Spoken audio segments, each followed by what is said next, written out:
লঘুচাপের প্রভাবে পটুয়াখালীর কুয়াকাটা সংলগ্ন বঙ্গোপসাগর বেশ উত্তাল রয়েছে। বড় বড় ঢেউ তীরে আছড়ে পড়ছে। নদ-নদীর পানির উচ্চতা স্বাভাবিকের চেয়ে কিছুটা বৃদ্ধি পেয়েছে। বাতাসের চাপও কিছুটা বেড়েছে। এছাড়া গতকাল থেকে উপজেলার বিভিন্ন স্থানে থেমে থেমে গুঁড়ি গুঁড়ি বৃষ্টি হচ্ছে।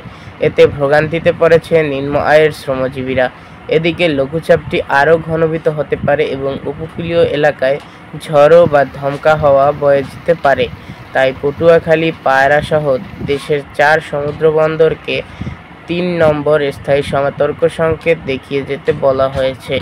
এছাড়া পটুয়াখালীসহ দেশের ৭ অঞ্চলসমূহের ওপর ৬০ কিলোমিটার বেগে ঝড়ো হাওয়া বয়ে যাওয়ার শঙ্কায় এসব নদীবন্দরকে ১ নম্বর সতর্ক সংকেত দেখিয়ে যেতে বলা হয়েছে। বঙ্গোপসাগরে অবস্থানরত সকল মাছ ধরার ট্রলারসমূহকে উপকূলের কাছাকাছি থেকে সাবধানে চলাচল করতে বলা হয়েছে।